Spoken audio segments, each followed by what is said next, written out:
Resolución. La resolución es la configuración gráfica más básica en cualquier juego. Determina cuántos píxeles se usan para dibujar la imagen en pantalla. Más píxeles significa una imagen más nítida, pero más trabajo para tu GPU. Se nota claramente lado a lado.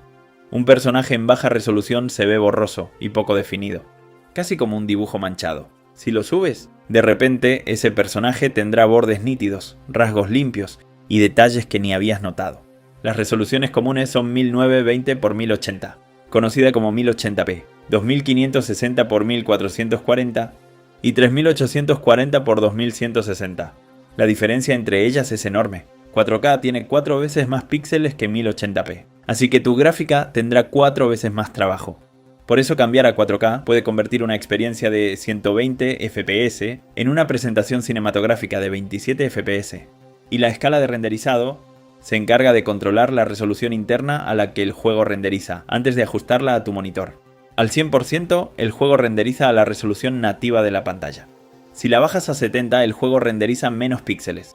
Luego estira la imagen para llenar la pantalla, como si jugaras con los lentes resetados de otra persona. Subirla arriba del 100% renderiza más detalle y luego lo reduce para una imagen más nítida, a costa del rendimiento.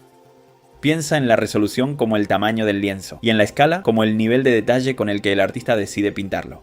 Yo siempre reviso primero la escala de renderizado cuando un juego anda mal. Casi siempre viene configurada raro por defecto, y ajustarla un poco arregla todo sin tocar otras opciones. Texturas, calidad de texturas y filtrado anisotrópico. Las texturas son las imágenes que recubren los objetos 3D para darles detalle. Sin ellas, todo se vería como juguetes de plástico lisos. Una pared de ladrillo sin texturas sería solo un rectángulo naranja plano. Con texturas de calidad podrás ver cada grieta, cada relieve y cada separación entre ladrillos. La calidad de texturas controla la resolución de esas imágenes. Las opciones más altas usan archivos más grandes y detallados. Las settings bajas ahorran memoria, pero hace que todo se vea borroso, como si alguien hubiera pintado el mundo usando una papa. Las texturas afectan principalmente a la VRAM. Si tienes 8 GB de VRAM, normalmente va a ir bien con texturas altas en 1080 y 1440p. Pero intenta usar texturas ultra en 4K con solo 4 GB y vas a ver tirones, pop-in y texturas cargando por partes como un video de YouTube lento. Y el filtrado anisotrópico mejora cómo se ven las texturas en ángulos inclinados, como rutas muy extensas o pisos en un cuarto grande. Sin esto se vuelven borrosas muy rápido. Activada, las superficies se mantienen nítidas. ¿Lo mejor? Casi no afecta el rendimiento en GPUs modernas. La verdad, el filtrado anisotrópico es una opción que dejo en 16x en todos los juegos y me olvido. Cuesta casi nada y la diferencia es muy evidente como para ignorarla. Anti-aliasing. El anti-aliasing corrige uno de los problemas más molestos en los juegos: los bordes dentados. Sin él, las líneas diagonales, rejas y los personajes se verán como pequeñas escaleras. Es la diferencia entre visuales suaves de estilo cinematográfico y un mundo de escaleras de Lego. FXAA o Fast Approximate Anti-Aliasing es la opción liviana. Suaviza los bordes de toda la imagen casi sin costo de rendimiento, pero todo puede verse algo borroso. Algunos detalles finos pueden perder nitidez, pero es efectivo para juegos casuales. MSAA o Multisample Anti-Aliasing es más preciso. Se enfoca en los bordes de los objetos, produciendo mucha mejor calidad, especialmente en bordes con alto contraste, como barandas y techos, pero afecta el rendimiento. MSA exige mucho a la gráfica, especialmente en resoluciones altas. TAA o Temporal Anti-Aliasing usa información de cuadros anteriores para suavizar bordes con el tiempo. Elimina el parpadeo y el shimmering muy bien, pero puede introducir ghosting o un desenfoque en objetos en movimiento. Pequeñas imágenes residuales del cuadro anterior que algunos notan durante escenas rápidas. DLAA o Deep Learning Anti-Aliasing usa técnicas de IA que son similares al DLSS de Nvidia, pero a resolución nativa, sin rescalado, sin atajos. Usa los Tensor Cores de Nvidia para suavizar bordes con Machine Learning. Exige más hardware, pero en tarjetas RTX el resultado es casi perfecto. FXA es rápido y ligero. MSA es preciso pero pesado. TAA es inteligente y suave. DLA es perfección de gama alta. La mejor opción depende de tu gráfica y tus prioridades. Oye, ¿y qué método de anti-aliasing estás usando actualmente tú? ¿O simplemente dejas el que viene por defecto? Coméntamelo, y si estos ajustes empiezan a tener sentido, dale like al video, de verdad ayuda a mi canal. Sombras son uno de los factores más importantes para el realismo en un juego. Sin ellas, los objetos parecen flotar. La iluminación se siente falsa, y toda la escena parece una obra de teatro con las luces al máximo todo el tiempo. La calidad de sombras controla qué tan detalladas se ven. En bajo, las sombras se ven cuadradas o pixeladas, como si estuvieran hechas con herramientas de Minecraft. En alto, la resolución de sombras aumenta, haciendo los bordes más suaves y naturales. La distancia determina hasta dónde renderiza las sombras el juego. En bajo, los objetos lejanos directamente dejan de proyectar sombras. En alto, las sombras se extienden muchísimo más lejos, haciendo a los escenarios grandes más creíbles. Después están las Contact Shadows, pequeñas sombras detalladas donde los objetos tocan superficies. Debajo de un personaje, entre rocas o debajo de objetos en el suelo. Este es un test fácil. Mira los pies del personaje del juego. Si aparecen flotando apenas sobre el suelo, quizás las Contact Shadows están desactivadas. Actívalas y de repente tu personaje se siente conectado al mundo. Ahora no dejarás de notarlo. El problema es que las sombras exigirán bastante de tu gráfica. Creo que las sombras son el ajuste más importante después de la resolución. Baja todo lo demás a medio, pero deja las sombras en alto. El juego acabará viéndose muchísimo mejor que con la otra configuración. Oclusión ambiental. La oclusión ambiental añade sombras sutiles en lugares donde la luz apenas llega. Como esquinas, espacios entre rocas, debajo de mesas. Estas pequeñas sombras ayudan a integrar los objetos. Sin ella, la iluminación se ve algo plana, y los objetos parecen flotar un poco sobre el piso. SSAO o Screen Space Ambient Occlusion es la versión más común. Calcula dónde deberían aparecer las sombras usando la información en pantalla.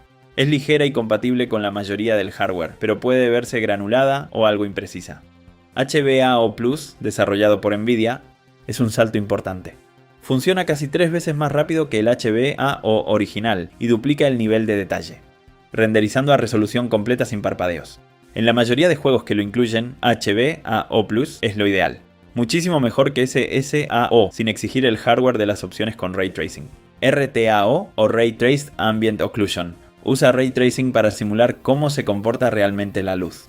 Es extremadamente realista, pero pide hardware moderno. Gráficas RTX o AMD RDNA2 en adelante. Puede reducir el rendimiento entre un 10 y 15%. La oclusión ambiental es sutil, pero si la desactivas, todo el juego se ve extrañamente plano e incompleto. Ray Tracing es una de las mayores mejoras gráficas de los juegos modernos. En lugar de fingir iluminación con trucos, simula cómo se comporta realmente la luz, rebotando en superficies, pasando a través del vidrio y creando sombras realistas. Hay distintos niveles según dónde lo aplique el videojuego. Algunos juegos solo lo usan para reflejos. Mira el casco de un personaje sin Ray Tracing. Los reflejos son falsos o ni siquiera existen. Actívalo y ese casco reflejará el entorno real. Es la comparación que vende la tecnología al instante. Otros juegos lo aplican a sombras o iluminación global, permitiendo que la luz rebote entre objetos para iluminar escenas naturalmente. Después está el Path Tracing, que simula múltiples rebotes de luz en toda la escena. Juegos como Cyberpunk 2077 y Alan Wake 2 ofrecen modos completos de Path Tracing. El neón de colores se refleja sobre el pavimento. Los interiores brillan con iluminación indirecta que se siente real, pero consume entre un 30 y 50% más que el Ray Tracing estándar, así que tecnologías de rescalado como DLSS o FSR se vuelven obligatorias. Rescalado. El rescalado permite que tu GPU renderice a menor resolución y luego aumente la imagen hasta la resolución nativa de tu monitor, ahorrando mucha potencia gráfica. Piensa en ello como tomar una pintura pequeña y estirarla mágicamente a un lienzo gigante sin perder demasiado detalle. DLSS o Deep Learning Super Sampling es la solución con IA de Nvidia. Usa Machine Learning para reconstruir imágenes nítidas en alta resolución a partir de una resolución menor. FSR o Fidelity Effects Super Resolution es la respuesta de AMD. Compatible con cualquier hardware, logra resultados similares sin entrenamiento con IA. Excess de Intel, pronunciado Excess, usa IA mediante las unidades X-Matrix de Intel para rescalar desde resoluciones bajas. Esto funciona mejor en gráficas Intel Arc, pero también corre en hardware Nvidia y AMD. Intel expandió Excess con generación de cuadros, haciéndolo un paquete más completo, compitiendo directamente con DLSS y FSR. La generación de cuadros da un paso más. Las gráficas modernas pueden crear cuadros nuevos entre los existentes, duplicando la tasa de FPS. Es como si tu gráfica fuese un doble de acción, prediciendo dónde estarán los objetos. La desventaja es la latencia. Como esos cuadros son generados y no renderizados, tus controles pueden sentirse algo atrasados. La generación de cuadros funciona mejor en juegos cinemáticos single player que en shooters competitivos, donde cada milisegundo importa. VSync, G-Sync y FreeSync. VSync existe para solucionar el screen tearing. Cuando tu gráfica genera más cuadros de los que tu monitor puede mostrar, la imagen parece dividida en capas desalineadas. El VSync bloquea los cuadros a la tasa de refresco del monitor para mantener todo sincronizado. La desventaja es el input lag. Los cuadros se retrasan, haciendo que el mouse o el joystick se sientan lentos. G-Sync de Nvidia y FreeSync de AMD ofrecen una solución más inteligente. Deja que el monitor ajuste dinámicamente su tasa de refresco para coincidir con la salida de la gráfica. Movimiento fluido, sin tearing y con mucho menos input lag. Nvidia certificó algunos monitores FreeSync como compatibles con G-Sync. Así que si tienes una gráfica Nvidia y un monitor FreeSync, el Adaptive Sync seguirá funcionando, lo que puede ahorrarte mucho dinero frente a un monitor G-Sync dedicado. Estas tecnologías también manejan bien las caídas de FPS. Si tu gráfica baja de 120 FPS a 90, el monitor se ajusta en lugar de dar tirones. Yo por lo general dejo VSync desactivado y uso FreeSync en mi monitor principal. La diferencia entre Adaptive Sync y VSync es tan evidente que volver atrás se siente como ponerle rueditas a una motocicleta. HDR o High Dynamic Range amplía el rango entre las sombras más oscuras y las luces más brillantes. Es como darle a tu monitor gafas de visión nocturna y lentes de sol al mismo tiempo. Las explosiones brillantes destacan sin verse quemadas y las esquinas oscuras esconden detalles en vez de verse como manchas borrosas. Hay dos partes clave, la pantalla y el juego. Un monitor compatible con HDR muestra un mayor brillo, colores más intensos y mejor contraste. Dentro del juego, HDR controla cómo se muestra la iluminación aprovechando ese hardware. Si uno está activado y el otro no, el efecto será limitado. Los monitores HDR no son iguales. Un monitor barato, que técnicamente soporta HDR pero solo alcanza 300 nits, no ofrecerá una gran experiencia.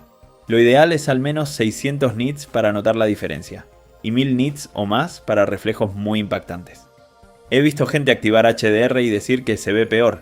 Casi siempre el problema es que su monitor no soporta el HDR, motion blur y profundidad de campo. Esto imita cómo se ven las cosas cuando se mueven en la vida real. Actívalo y las carreras, espadazos y movimientos se sienten más suaves y cinematográficos. Dicho eso, esta es una de las opciones más divisivas en los videojuegos. Algunos dicen que mejora la inmersión, otros lo desactivan enseguida. Yo suelo dejar activado el motion blur por objeto y desactivo el de cámara. Los objetos como ruedas girando se ven naturales, pero mover la cámara no convierte la pantalla en una sopa borrosa. La profundidad de campo desenfoca objetos según su distancia de la cámara. Añade sensación de profundidad y hace que las escenas se vean menos planas.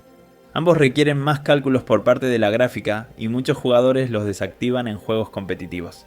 La respuesta importa más que los efectos cuando cada segundo cuenta. Postprocesado. El postprocesado es la capa que se aplica encima de todos los gráficos. No cambia modelos, texturas ni iluminación. Modifica la imagen final para darle un estilo más cinematográfico. Es como usar filtros de Instagram en el mundo del juego. Bloom hace que las luces brillantes se expandan sobre las zonas cercanas, la luz sobre el agua o el neón en una ciudad lluviosa. Es inmersivo sí, pero si te pasas, cada luz será como un pequeño sol intentando cegarte. La aberración cromática simula las imperfecciones de los lentes, separando los colores en los bordes rojizos y azulados. Puede añadir realismo, pero muchos odian ese desenfoque que introduce. El film grain añade ruido visual imitando películas analógicas. Puede dar más atmósfera y estilo, pero en exceso parece que le tiraste pimienta a la pantalla. El postprocesado también incluye lens flares, corrección de color y viñeteado.